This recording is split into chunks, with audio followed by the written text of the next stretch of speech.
Hey guys, it's Stephanie, and I'm back with Living Room Chats. This is my co-host, Spooky. If he runs away or bites me while this is going on, don't pay attention. He doesn't really want to be here right now. There he goes. But let me know how your quarantine is going. So far, I have started a patio garden and cut my own hair. So, dealing with the boredom super well. But I wanted to talk to you guys a little bit today about actually my relationship with my brother. So I was thinking about it because today I dropped him off at the airport, and on the way back I was just thinking about what our relationship has looked like over time. You see, when we were really young, we were super close.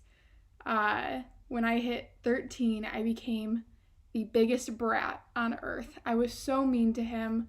I would make fun of him all the time, and I made him feel like garbage, but no matter what I did, he was never mean back, and he always just loved me anyway.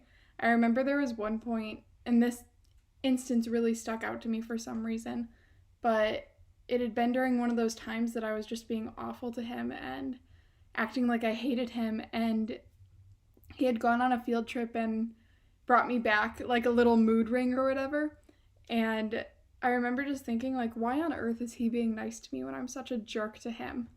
And eventually we made up, and then I think back to a couple of years ago, and we had a bit of a falling out, and he was super angry at me for something, so he didn't talk to me for 8 months.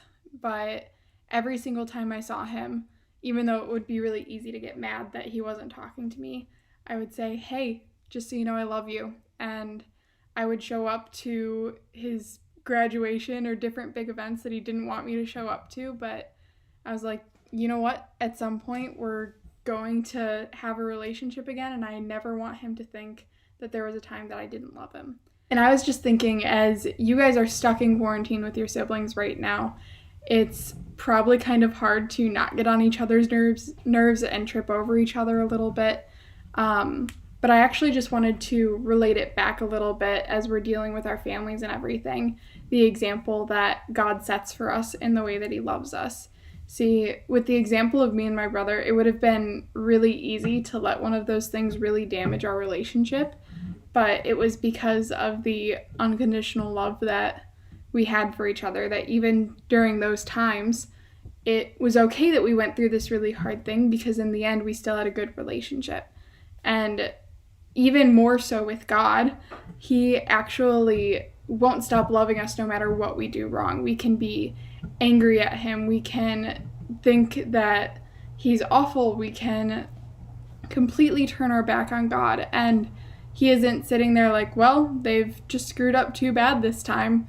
No matter what we do, he still loves us. And that's what unconditional love is. It means that there's no condition that will make God stop loving us. And so I just want to remind you of that, just as you're dealing with your families and you're in these tight quarters, and I can't imagine how difficult that is right now.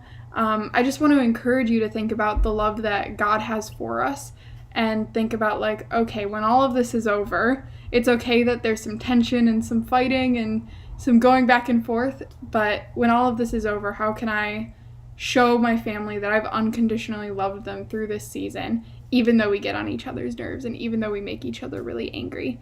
So that's about all that I have for today. Leave a comment or message one of us or something if you have questions or if you want to talk more. But I hope that as summer's coming and as things are warming up, you get to have some fun outside and that you aren't trapped inside as much. So have a great rest of your week.